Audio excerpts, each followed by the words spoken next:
katutok, welcome sa ating YouTube channel. Ayan, so bali mag-expert fishing tayo ngayon. Kasama ko si Papa, nandun na, lumangoy sa palaot. Ayan, so nandito tayo sa tinatawag naming malaking talisay, na puno ng talisay mga katutok. So dito kami lumulusong nung mga nakaraang taon pa. Kaya bang dito na lumulusong. Ayan, so shout out sa mga taga Santa Teresita, sa mga kababayan ko na nag-share ng mga video ko sa Facebook. Maraming salamat. Sana ipatuloy pa na i-share yung mga bago kong upload. Ayan, so sa mga hindi pa pala nakasubscribe sa aking channel mga katutok, ay huwag mo nang kalimutan mag-subscribe, pakihit ang notification bell para lagi pong i-updated sa mga video nating ginagawa kagaya nito. So bali palusong na kami at nandun na pala si Papa, nauna na. Yan yung buwan, bali alas 12:15 ng gabi mga katutok, kaya let's dive na at tunghayan yung mga kaganapan ngayon sa ilalim ng dagat. Ano yung mahuhuli nating mga isda. Let's dive. Ayan mga katutok, pagdating natin dito sa laot at ito yung ating unang isda. Masarap ihawin ito. Isang malapad na napakul sapol. Yan, hindi siya nakasabit mga katutok. Maganda yung pagkakatama niya sa ulo. Pero kung sumabit man ito mga katutok, ay meron naman tayong gloves para kunin at taputin ito sa kanyang pinagtataguan mga katutok.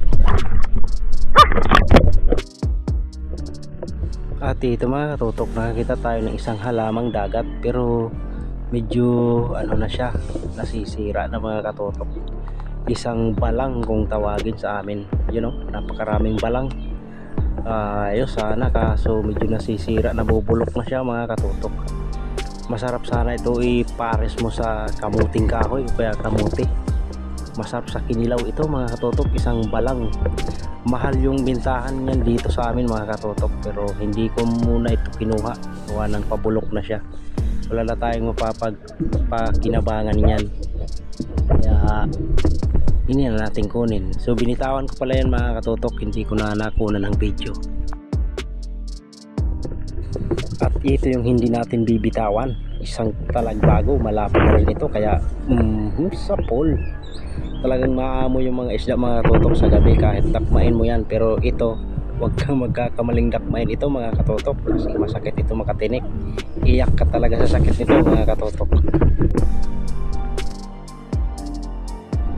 So ayan mga katutok, nakapanap tayo ng isang coral trout o suno naman kung tawagin dito sa amin. Yan, so di natin nabidyohan pagpana mga katutok, gawa ng paangat na kasi ako nung makita ko siya. So mailap kasi yung isda na ito mga katutok, kapag iniwan mo, pagbalik mo, iiwan ka na talaga mga katutok, hindi na yan magpapakita sa'yo. Nakakita kasi ito sa gabi mga katutok, di tulad ng mga isdang bato na iba ay tulog, ito ay gising ito sa gabi mga katutok. At ayan mga katutok, meron tayong naaninag na isda. Akala ko kung coral trout, kaya pinana ko mga katutok. Malalim kasi yung pinasukan niyang butas mga katutok, hindi masyado maninag na ating flashlight. At ito yung bumungan, isang parrot fish pala mga katutok. So alangan naman na ipapakawalan pa natin yan, ulam na rin at saka mamamatay na rin yan mga katutok. Dito sa lugar namin mga katutok, ito ang pinakamaraming isda. Marami to sila dito sa lugar namin. So ayun mga katutok, at dito may nakita tayong isang isda dito sa ilalim ng tinatawag namin manunul.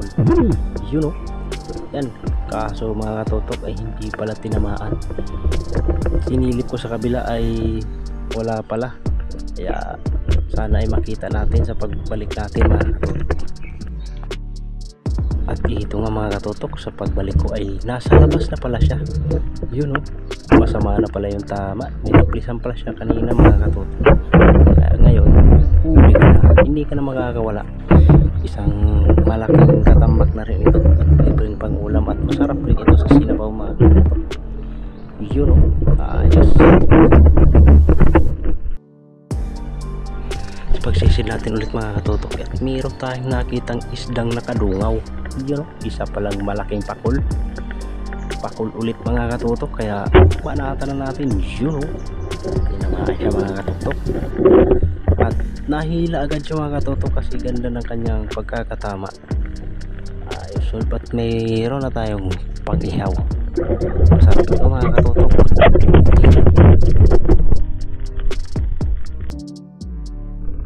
At ayan, nagdaldali ako sa pagsisid mga katutok dahil meron tayong nakitang isang maliit na barakuda. Kaso ito na nangyari. Hindi tinamaan mga katutok at sumalubong pa naman sa akin mga katutok. Yun. At ito mga katutok, nakita tayo ng isang coral trout o suno. Yun, dito nabidyohan na natin sa pagpana. Yun o. Sapol. Ganda ng pagkakatago niya mga katutok. Mata lang yung nakalabas. Ayos. At nakadalawang coral trout na tayo mga katutok o suno naman kung tawagin dito sa amin. Ayos. Yan, kung nag-enjoy ka pala sa panonood mga katutok dito sa aking video na in-upload, so huwag mo nang kalimutan mag-subscribe, pakitang notification bell para lagi po kayong updated sa mga video natin gagawin kagaya nito. At ito mga katutok, nakikita tayo ng isang silay, kaso ito yung nangyari. Yun, iniwan na naman tayo mga katutok. At ito, tinutukoy ng pala, kaso yun, hindi naman tinamaan mga katutok. Ang ilap nung silay na yun mga katutok, at di ko na talaga nakita. Talagang kumaripas talaga siya mga katutok.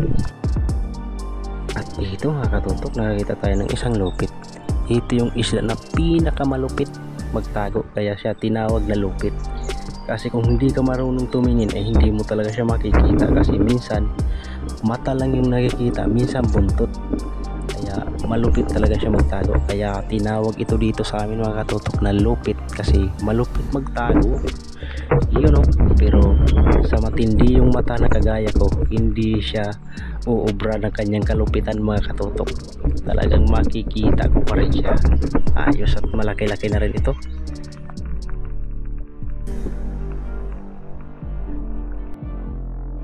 At dito mga katutok, nakakita tayo ng isang surahan. Mahirap siyang panain mga katutok, kaya tinukot ko na lang. Yun o. Kaso maliit pala mga katutok. Nasa 3 daliri lang siguro yung lapad dito.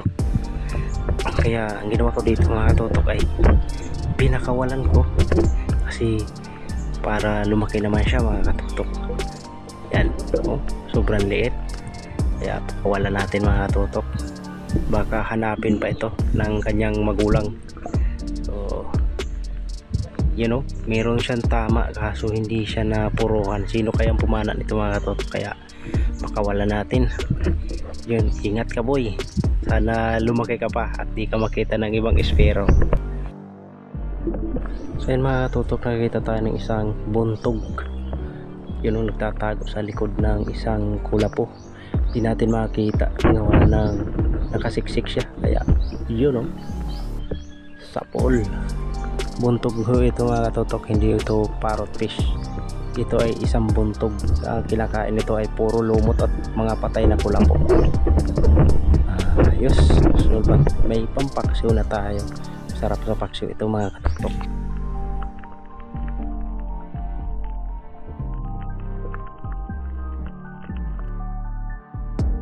So ayan, pagilid na kami mga katutok, at ito yung nasa lubong ko. Napakaraming hito. Yun o. Kaso maliliit pa ito mga katutok. Hindi kami nito humuhuli sa gabi mga katutok, kasi iba-iba yung direksyon sa paglangoy nito. Sumasalubong ito sa ilaw, kaya sa umaga kami nito humuhuli. Yun o. Ang daming hito mga katutok. At ayan mga katutok, nasa gilid na nga tayo. Ito yung mga naging huli natin. Yun, nasa 3 kilo yung huli natin mga katutok. So medyo madalang yung isda, gawa ng maliwanag talaga yung buwan. So nakikita tayo ng isda mga katutok, at saka gising yung isda sa gabi kapag maliwanag yung buwan mga katutok. Ayan, may mga huli tayong hito at saka paru-parugi. Yung hito mga katutok ay hindi ko na ipinakita sa pagpala, pero ayos na rin, nahuli tayo. Kahit papano ay makapang-ulam at makapagbenta tayo mga katutok ka na kahit 2 kilo lang. Yes, umaga na nga kasi meron ng manok.